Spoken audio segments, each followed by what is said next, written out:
Hello learners, welcome to the channel The English Verse. As we know that knowledge is the key to success, let's unlock it together.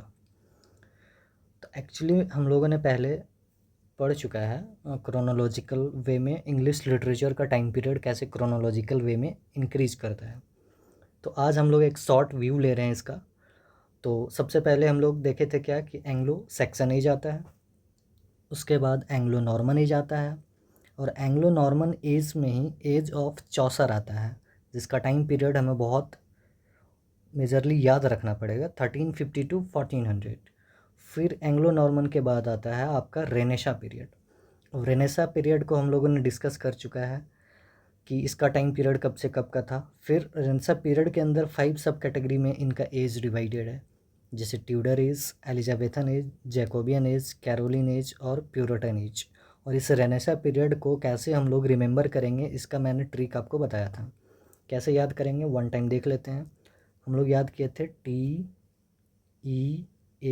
T, फिर JC और ये P, यानी हम लोग याद रखने के लिए इस P को B बना दिए थे, JCB याद हो जाएगा, TJCB। और ये T से हम लोग ट्यूडर एज, E से एलिजाबेथन एज, J से जैकोबियन एज, C से कैरोलिन एज और P से प्यूरिटन एज, जिसे मैं B बनाया था। तो यहाँ तक हम लोग का कंफर्मेशन हो चुका था। फिर नेक्स्ट सेशन देखते हैं हम लोग new classical period. New classical period रखने का क्या ट्रिक बताए थे, या फिर क्या याद रख सकते हैं, RAT, रैट। तो R से रेस्टोरेशन एज, A से ऑगस्टन एज और T से ट्रांजिशनल एज, राइट। ये यहाँ तक हम लोग कंप्लीट कर चुके हैं।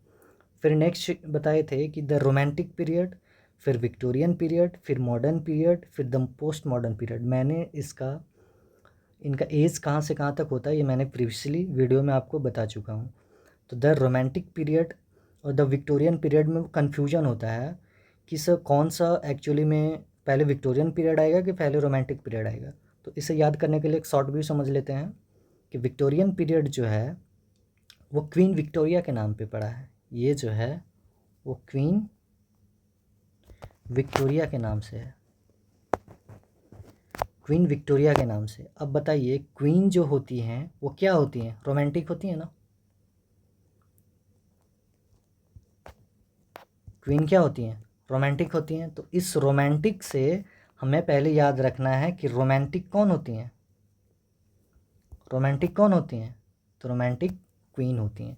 तो रोमांटिक आएगा पहले, फिर उसके बाद उसका क्वीन विक्टोरिया। तो विक्टोरियन पीरियड, फिर मॉडर्न पीरियड और पोस्ट मॉडर्न पीरियड तो हमें पता ही है। यहाँ तक कंप्लीट हो गया। तो ये हम लोग एक शॉर्ट ओवरव्यू देख लिए टाइम पीरियड क्रोनोलॉजिकल वे में।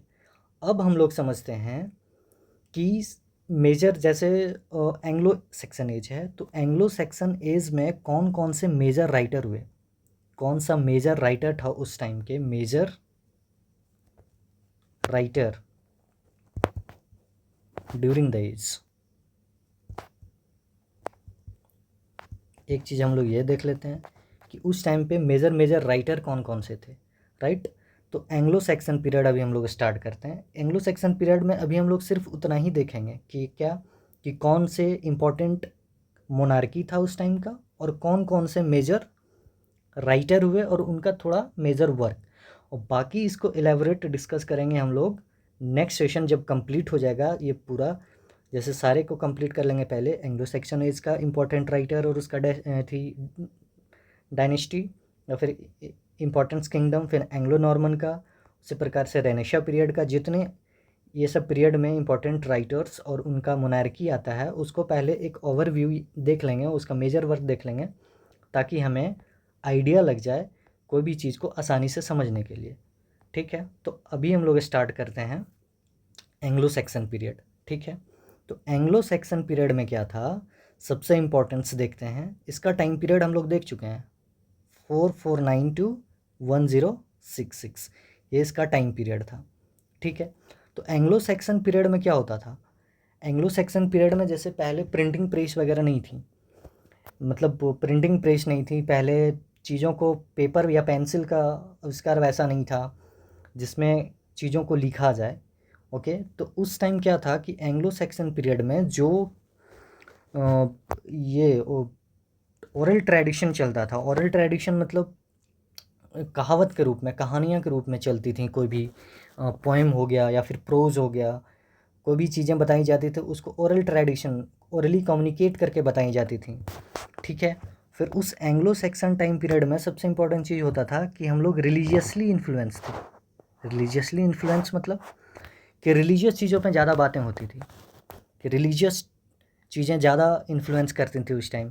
राजा महाराजा, गॉड, क्रिश्चियनिटी, ये सब चीज़ों पे वहाँ पे ध्यान दिया जाता था। हेरोइक थीम था, हेरोइक थीम मतलब युद्ध पे लिखा जाता था कि कैसे राजा अगेंस्ट किसी अपने मोनार्की को बढ़ाने के लिए दूसरे किंगडम पे या किंग पे अटैक करता है, तो हीरोइक थीम देखा जाता था, हीरो पे लिखा जाता था।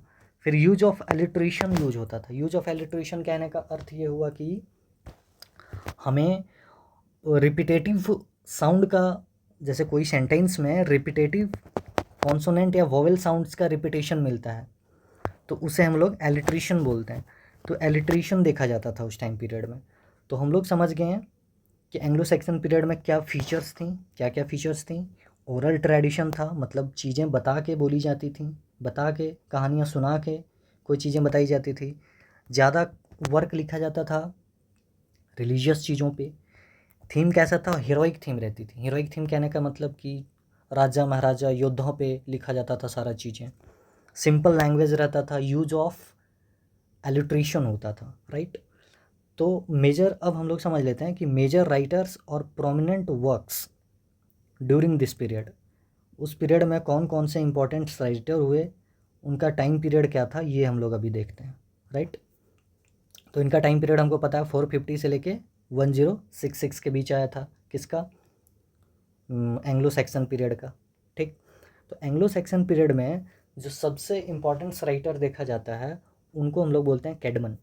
क्या थे, कैडमन। तो ये हमें याद रखना है, कैडमन एक राइटर हुए थे, कब के, एंग्लो सैक्सन पीरियड के।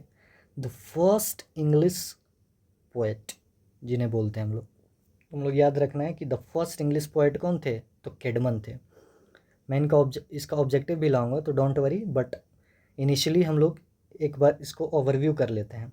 तो कैडमन का सबसे इम्पोर्टेंट मतलब मेजर वर्क क्या था, तो कैडमन्स का इम्पोर्टेंट या मेजर वर्क्स था कैडमन्स हिम बोलते हैं उसको। क्या बोलते हैं हम लोग, कैडमन्स का हिम, जिसे 650 के आसपास लिखा गया था। ये हमें याद रखना बहुत ज़रूरी है। 658 के आसपास कैडमन ने अपना हिम, एक पोएम को लिखा था, राइट। फिर ये जो कैडमन का हिम पोएम था ये क्या था, एक रिलीजियस पोएम था। कैसा पोएम था, रिलीजियस पोएम। तो कैडमन के बारे में हम लोग क्या याद रखेंगे, दो चीज़।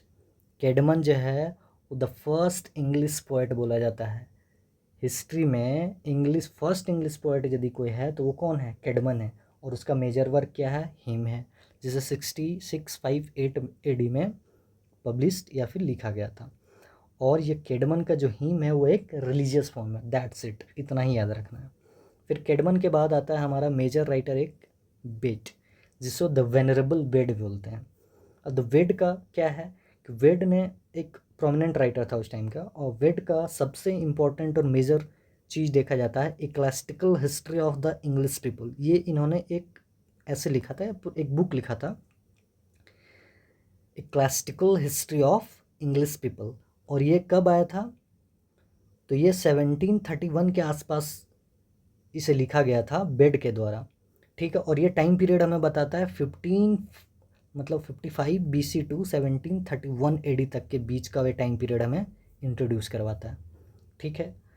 उसके बाद बेड का सबसे important major work the ecclesiastical history of English people, यही सबसे मेजर वर्क है, और इसका कोई वैसा है नहीं, ये पूछा नहीं जाता ये दोनों, लेकिन आप याद रख सकते हैं यदि याद रखना है। The nature of things, right, जो an encyclopedia on science and nature, जो साइंस एंड, उस टाइम पे साइंस एंड नेचर के बारे में इन्होंने डिस्कस किया था, कौन, ये हमारे वेनरेबल बेड।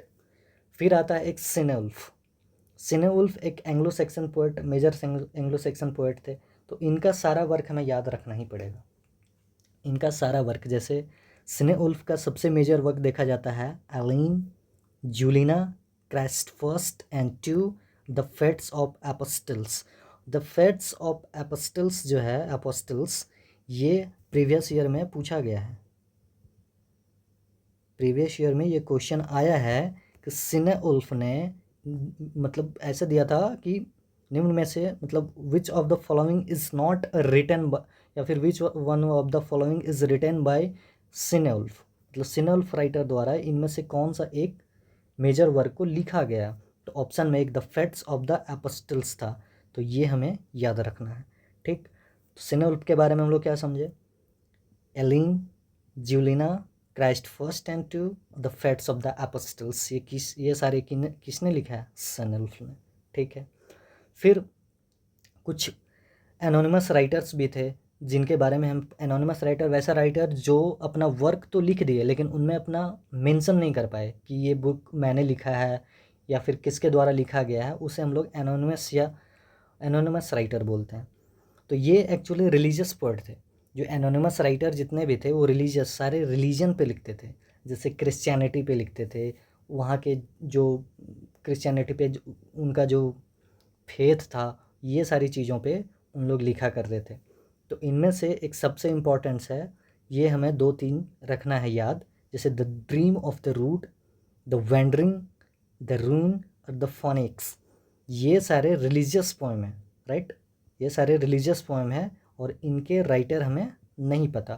तो लेकिन हमें ये चीज़ याद रखना है, dream of the rood, the wandering Jew, the ruin, the phoenix, ये सारे इम्पॉर्टेंट्स कुछ मेजर वर्क थे लेकिन इनके राइटर हमें नहीं पता, राइट। फिर एक एनोनिमस में देखा जाता है सबसे importance Beowulf. Beowulf Anglo Saxon age का सबसे प्रोमिनेंट पोएम कौन सा है, बियोल्फ। बियोल्फ को एक्चुअली 700 से 1000 एडी के बीच में लिखा गया था। तो बियोल्फ क्या है एक्चुअली में, बियोल्फ एक मेजर वर्क है कब का, एंग्लो सैक्सन एज का। इसका टाइम पीरियड ये 700 से 1000 एडी के बीच में लिखा गया था और इसे क्या बोलते हैं, बियोल्फ को the greatest Anglo Saxon epic about hero Beowulf and his battle with Grendel, Grendel's mother and the dragon.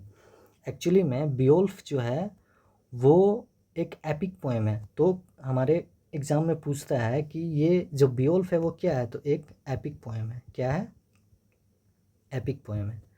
तो बियोल्फ एक एपिक पोएम है जो, इसका थीम क्या है, हेरोइक थीम है, हेरोइक थीम है।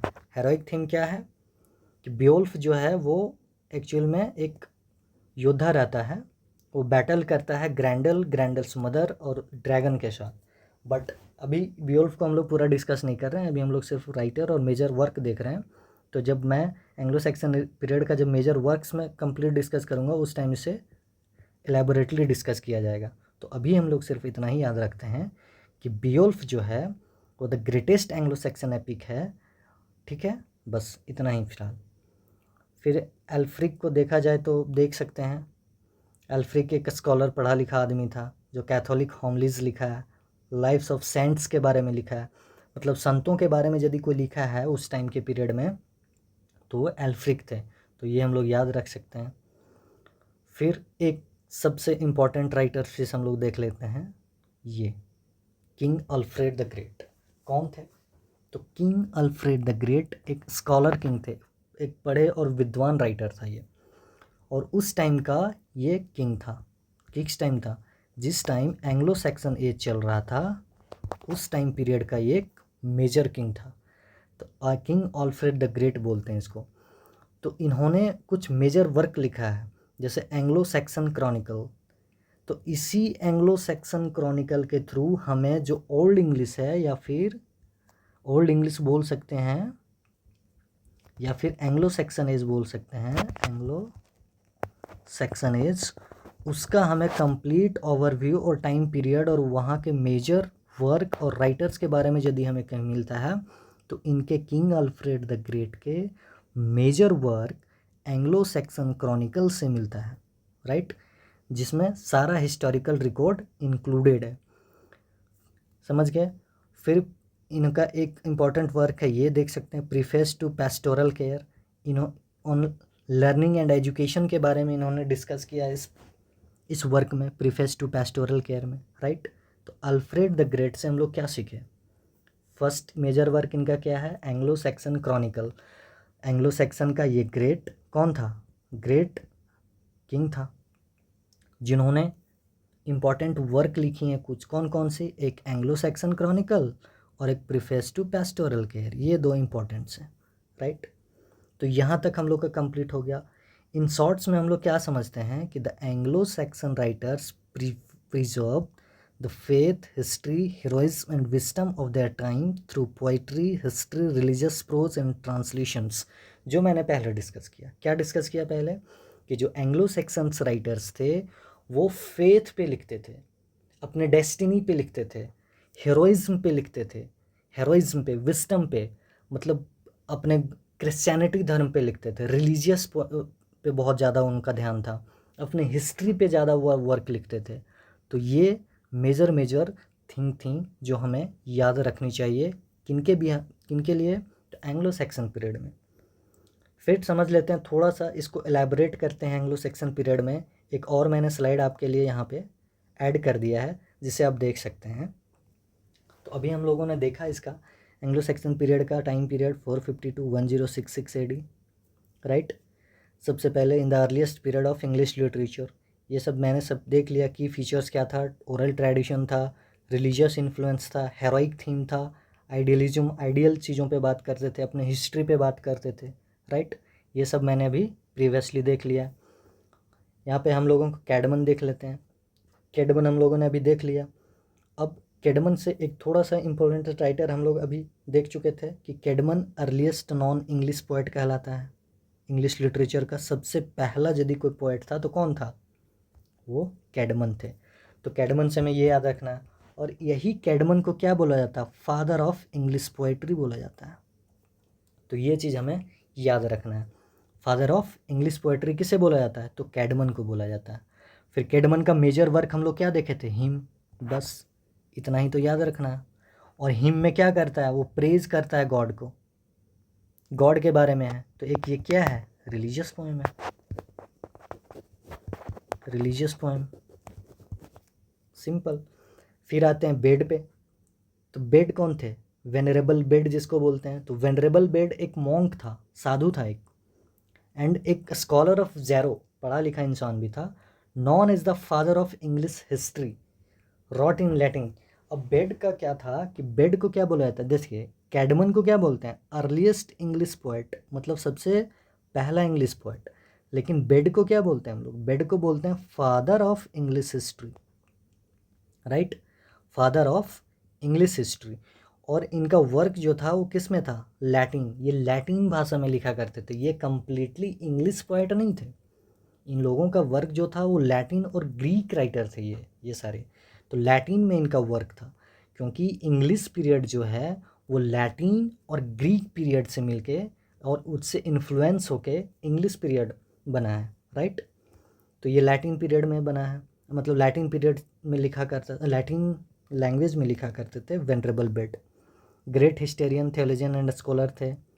ये चीज़ हम लोगों ने समझ लिया है।